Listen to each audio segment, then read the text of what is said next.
Right, here we are. It's round 2 of the super viral podcast.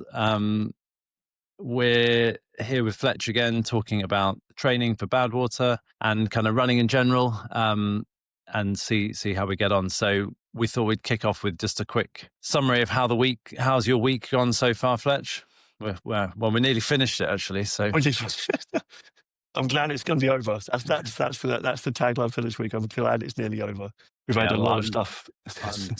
I'm to be honest, it's now Thursday, so I'm glad Wednesday's over. That's the main hurdle in my week. I got back last night from a day in London, and I had to lace up and go out at 9:30 at night to do my second interval session. So I wasn't thanking you at that stage of proceedings, but anyway, we're through it, and we're on a rest day, so we're all good. Both. Cool. So I think, it'd be useful. Let's maybe pull up the program and talk through what we're going to do for this next week. And then we'll go to our listener question, not our solitary listener, but one of our listeners has a question. So we'll go to that afterwards. Love it. Let me actually find the right program to bring up. That's your lactate test. So the program, obviously we've just moved it around based on last night's late excursion out on your own. So let me just get this all going, because we've obviously moved it from, you shared your notes there as well. Beautiful. GPS was off. Love it. If I had a penny for every time I heard that. So we moved the Friday easy run a day to give yourself a bit more recovery time for last night's escapades. The reason why it was in on Thursday is that we're starting to flesh out the long weekends, the big runs on the weekend. So we were kind of thinking, okay, technically speaking, now, if we keep the Monday rhythm going for the following week, we've got 4 runs back to back. And that's kind of like, we look at not only just a Monday to Sunday, but how Sunday rolls in back into Monday again. That's a lot of volume accumulating, and only one recovery day to then bounce back into your key workout week. So what we're actually going to do is reduce the load for tomorrow. So I'm going to pull that run down and do a little bit less on it. So let me do that actually now. So we can do probably like 8. Doesn't have to be anything crazy. Let's do 45 minutes in there. That's a 9 kilometers. Beautiful. So we can update that in there. So that's now your plan sorted. Because that long run weekend is going to start to build and build and build, because it's probably the only real, almost unlimited amount of time that you have. And there's always like going to be client calls, or like you said, getting home late, and I'll be able to squeeze things in. So it's semi-guaranteed that we can fit quite a lot of work into the weekend. And that's a nice way of accumulating some fatigue. But we need to protect those recovery days. So that's why it was in on a Friday. But more than happy to reduce the volume down and move it. For next week then, going into the Monday, that is another opportunity to move it if we want to. We can move that to a Tuesday, and we can then move the Thursday to a Friday again, and we can sort of like nudge things along. Next week's a deload week for you. Hey. Because you're traveling, you're away, so it's a nice opportunity to also, whilst you're away in Portugal, to pull back on the volume a little bit, actually recover in the more traditional sense, mentally, but also physically as well. So we've only got 2 times 2K to do on your Wednesday, and 2 times 6 minutes. Yeah, I was joking. Well, joking. Is it joking to myself? Because the previous the intervals were all 4 minutes, and not last week. I mean, a few weeks ago, and 6 minutes is a significant. Obviously, it's 50% more, but the difference is you definitely feel it when you're trying to count down the minutes to that. And then, so looking at this weekend, I think we've got the same, we've got that kind of long run session that's kind of easy pace. And then the last 5 is pushing it in the last 5. So that's I quite like that session. It's kind of, you feel it's a bit daunting before you go out. But actually that last 5 is a real chance to kind of open it up and just go put some pace on. Yeah, exactly. It's a nice way of also programming the brain into this idea of starting at a pace and then finishing at a different pace. So, one of the biggest things we have on race day is that how you're going to pace this run. And so many people get sort of locked into that, oh, well, my long runs are normally this. And you kind of settle into that speed. The first 20 being a little bit slower than what we would normally want to go out at. gives you that opportunity to save something for the last part. It's also how your body would naturally want to burn fuel as well. You want to be economy focused. It would want to burn more sort of lipids, aka fat, at those lower intensities. We can get all that good work happening. Yeah. And then once we switch to the faster speeds, we're going to turn the burners on. We're going to then increase our carbohydrate usage, which actually shuts down fat metabolism. So that will happen at the end. You kind of like hit two targets with the same arrow. Makes sense. And it's kind of, I mean, personally, I find it as like last week's, I think was 15 plus 5. And this one's, you've just sneaked an extra 5 kilometers in there. But it's quite a surprising run. You kind of go out thinking, oh, I'll be done 15K. And then I've got to kind of go, turn it on a bit at the end. And it's actually surprising how you can shift up a gear, and then again and again and again, it kind of you seem to have more. So it's but I think maybe, I mean, it's probably, I guess I'll do some longer runs than that, but I think probably what people would be surprised at is there's not much that I'll run longer than that, and yet the race is 100 miles. Yeah, exactly. And that's the key focus on the intensity piece, is we can get a lot of work done without having to necessarily focus on just distance. The cumulative effect of those long runs bunched together is a stimulus and a stress in itself. So you don't have to necessarily go out for one long continuous 80K or sort of hang too much reliance on one single session. You can bulk things together and accumulate fatigue in other ways. Yeah. Well, you can certainly accumulate fatigue. Yeah. Cool. So, well, that's great. So I look forward to next week, as probably more certain I did this particular Wednesday. So yeah. So yeah, one of the questions, I'll mention him by name because he'll have to watch this version. So Jebby asked the question around lactate testing. So just specifically kind of how and why it's important and what the benefits are. I guess from both our perspectives, yours be a bit more technical, but mine as well, from sort of running and using the output, and a little bit, and just on how the process works. So how you do a lactate test, what it's like, and therefore, and what the outcome is, and how that becomes useful, and why it's kind of, I guess, the kind of gold standard in terms of fitness, kind of testing. Yeah, I think it's had a bit of a renaissance in the past sort of like 5 years, I would say. Been more famously driven by the Ingebrigtsens and how the sort of the Norwegian double threshold day, and that kind of then spinning off into, well, what is threshold, what is measured during that time, and the lactate kind of then having this new fandangled experience of what it went through. I think it's important, before we go into like the testing side of it, is like, what is lactate? It's important to contextualize and define it. Lactate is an essential byproduct of using carbohydrates as fuel. So once you use carbohydrates, it goes through a molecular decomposition. Things get peeled off and it changes, and enzymes come in and rip things off and so on. And the thing you're left with is pyruvate, which then very quickly kind of turns into lactate. Now, the fun thing about it is we've learned relatively recently, is that pyruvate and lactate are sugars and can kind of be pulled back into the mitochondria again and actually burned aerobically. Now, we used to think that lactate accumulated because of anaerobic work, but actually we're finding now that it can be used aerobically. It gets pulled back in again, and the mitochondria effectively use it as energy, or use it to produce energy, sorry.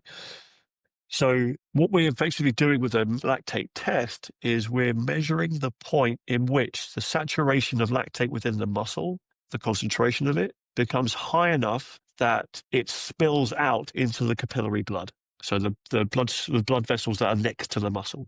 It's a little bit like having really salty water next to fresh water. There'll be a concentration gradient that happens in the salty water. The salt within the salty water will be pulled across to the fresh water because it's a high and a low concentration. It's also why when you go up into space, you don't open a window, effectively. So what we're doing with the test then is we're testing several different paces, different speeds, to see at what point that saturation within the muscle happens, and you see that spill over into the capillary network. So if I share my screen again, we can see your last test. So what we're effectively doing here is we're doing a 10 kph speed of a treadmill at 1% incline for 3 minutes. And then we do it again at 11 kph for 3 minutes. And then again at 12 kph for 3 minutes. And we're measuring the blood concentration, the lactate levels within the blood every time. Lactate is in the blood all the time. You can't get rid of it. In fact, if you do, you die. But it's always being produced because your red blood cells produce lactate because they're mostly anaerobic. You are producing lactate released from the liver after high fructose meals. It's always there. And it's always being used as well by your brain, your heart, and so on. So we have a resting level of around about 0.8 to 1.3 millimoles of lactate per liter. And at your first stage, it was 1.3. So you're exercising at 10 kph and it was already 1.3.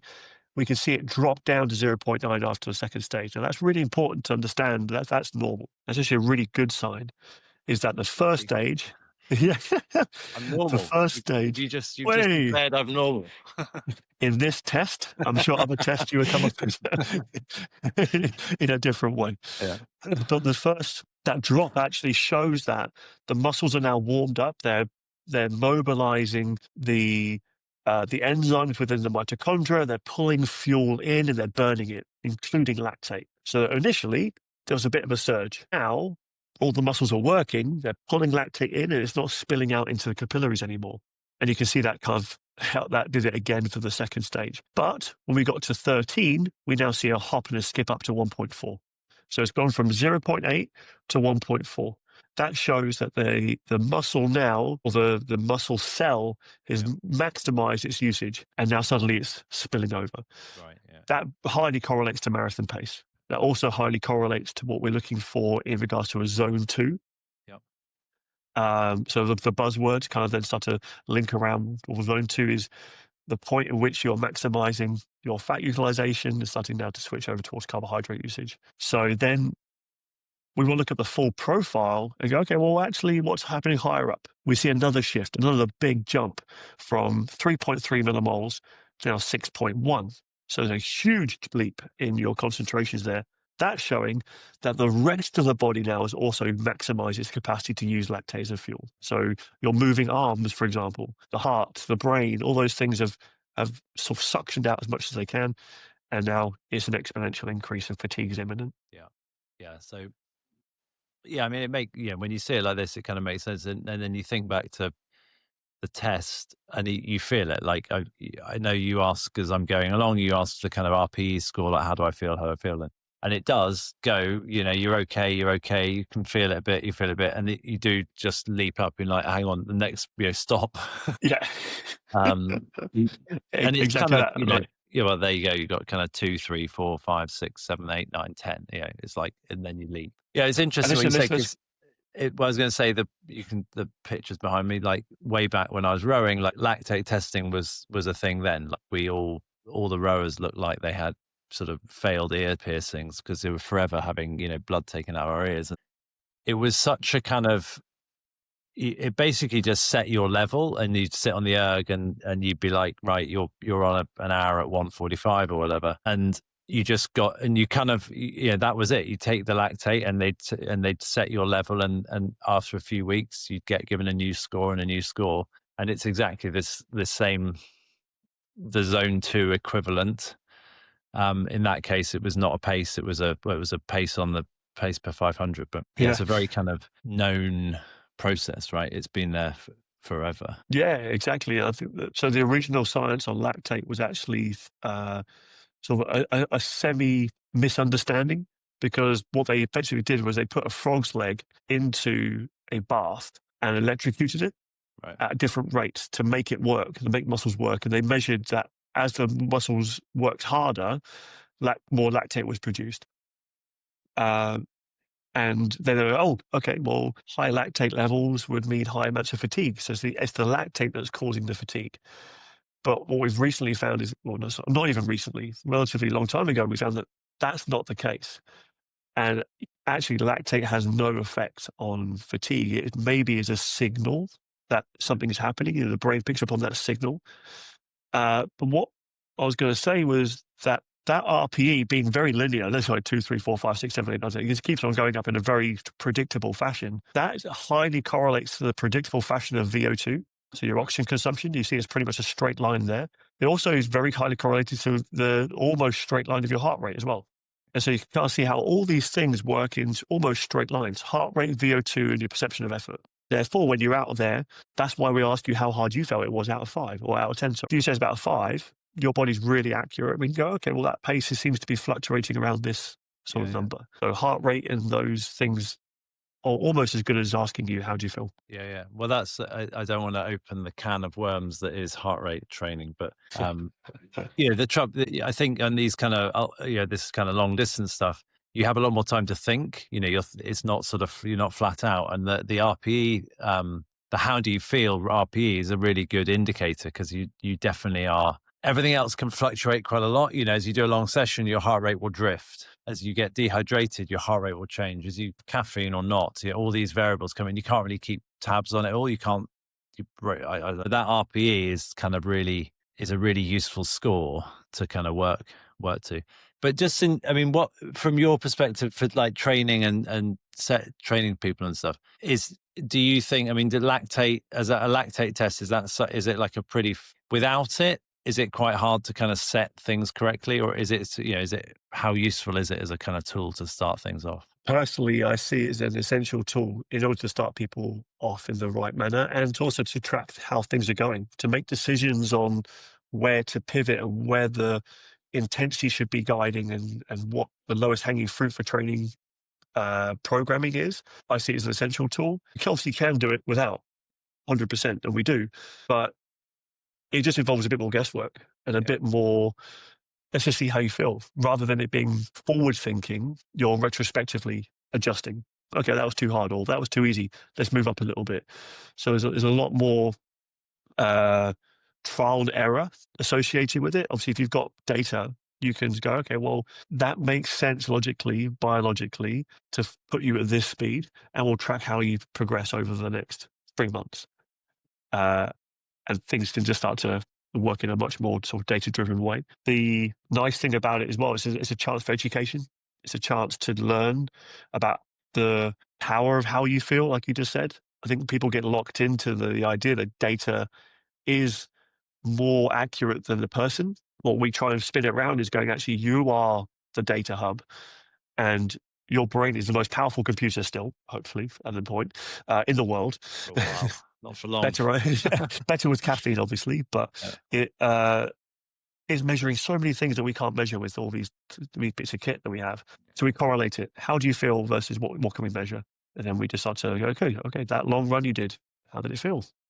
And we can then reference it back again to your profile and go, okay, that was bang on. Yeah, no, I find it it's such a useful level, and you get. Well, we've had these chats before. Like, pre that last test, I kind of was saying ahead of it, like, I'm feeling like I'm having to slow down on long runs, from my previous whatever split was and then you do the test and you realize, that's why, like, you've shifted up this amount. And it also, I think, from a runner's perspective, it gives you that confidence to know, okay, I've been running around at 5:30 or 5 minutes, or for whatever the number, whatever your number was, and then you get this kind of indication. Oh no, actually, you can go at this level, and then you're a bit, I don't know, and you do it, and you're like, okay, yeah, I can, and then it just sort of resets your framework. And I think that, as for me, that's a really useful piece of it, because that you're kind of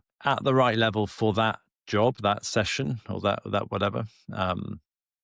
It can obviously work in an opposite manner as well, where some people come in, like we had a guy in today, for example. He wants to Boston qualify. He's in his early 40s, and so therefore it's around, I think it's like a 3:05 he has to run, and maybe it's dropped again by another 7 minutes or something silly compared to last year. But it's punchy, and at the minute he's not a huge amount of training going on. He's training for next year, so his easy runs are happening around about 5:30 to 5:15. And we measured him, and his lactate threshold, the first initial rise in lactate happened at 6 minutes 40. So what we had to have with a conversation with him was, at this stage in your training right now, you need to pull back on those easy runs a little bit. Okay, we can get more stress from working harder. We've discussed that last time. So you could get some benefit from there. But with the volumes that you want to be doing, you're going to need to pull back on the intensity, because the amount of carbohydrates you're burning at that 5:30, you're going to struggle to bounce back between sessions. No, definitely. I mean, there's no question. It works, as in it.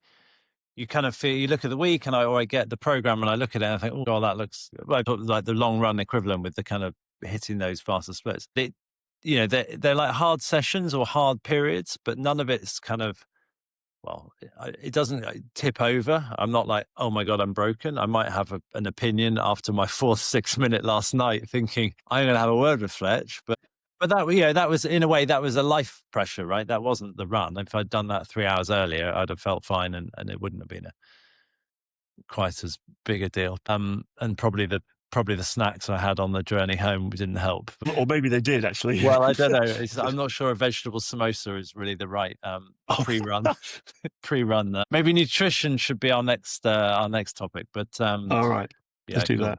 Well, I think no, cool, Fletch. Another useful insight, and I'll enjoy my taper week, and we'll catch up with you next week. Yeah, I think that's the topics are going to be really cool to, like, especially the deload side of things, on people actually pulling back every now and again.